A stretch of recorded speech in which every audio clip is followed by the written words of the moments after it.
Assalamualaikum warahmatullahi wabarakatuh. Perkenalkan, nama saya Evida Hanum Situmorang dari kelas A4 S1 Pariwisata dengan NIM 227202.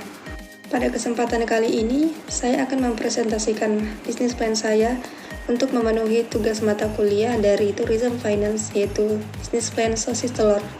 Bisnis plan sosis telur dengan latar belakang, sosis telur merupakan jajanan pasar yang cukup ekonomis dan higienis.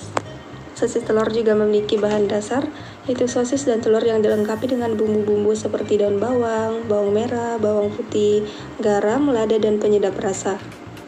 Kemudian proses pembuatannya juga cukup mudah karena menggunakan alat-alat yang cukup modern.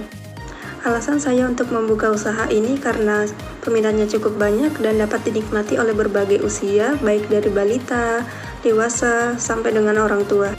Untuk visi usaha kami yaitu untuk mengembangkan potensi diri dalam berwirausaha secara mandiri, kreatif, dan berkualitas tinggi. Untuk misinya, yang pertama adalah untuk membuat inovasi baru sosis telur. Yang kedua, untuk memanfaatkan bahan seadanya menjadi berkelas dan higienis. Yang ketiga, untuk menciptakan mekanisme baru dalam berwirausaha secara kreatif. Untuk tujuan dari usaha ini, yang pertama adalah untuk memenuhi tugas mata kuliah Tourism Finance, kemudian menciptakan produk makanan yang sehat, higienis, dan ekonomis.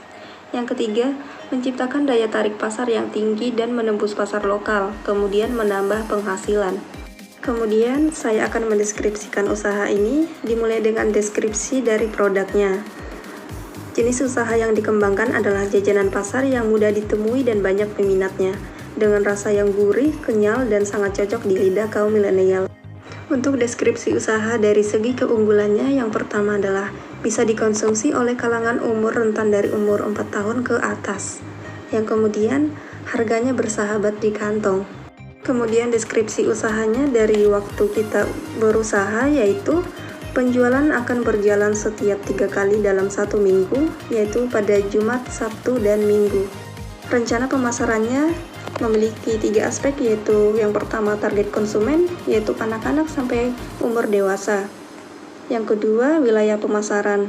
Wilayah pemasaran ini akan ditempatkan di alun-alun kidul karena sangat strategis dan merupakan tempat jajanan pasar. Yang ketiga, dari situasi persaingannya. Situasi persaingannya saat ini adalah media sosial, yaitu yang dapat digunakan untuk mencari resep-resep yang mudah. Nah, pemasaran dari media sosial tadi, produknya akan dipasarkan melalui sosial media seperti Facebook, Instagram, dan WhatsApp.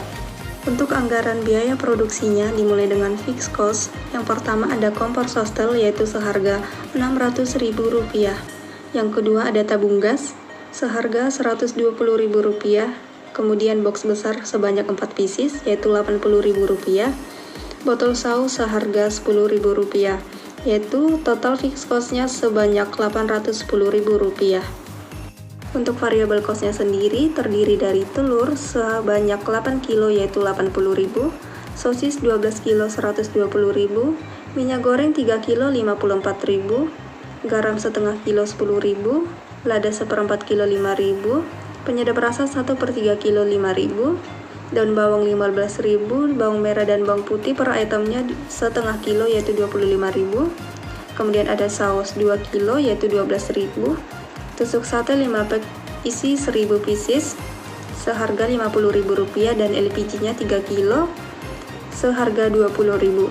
Untuk totalnya sendiri adalah Rp421.000 dan bisa dilihat dari sini anggaran dari biaya produksinya baik dari fixed cost dan variable cost terdiri atau sebanyak Rp1.231.000. Untuk kapasitas produksinya sendiri yaitu sosis telur ini akan diproduksi sebanyak 3 kali dalam 1 minggu.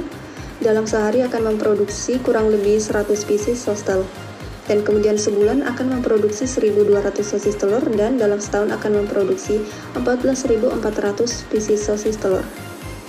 Untuk perkiraan profitnya sendiri yaitu dalam seharinya akan diproduksi sebanyak 100 pieces sosis telur dengan dijual seharga Rp5.000 per piecesnya.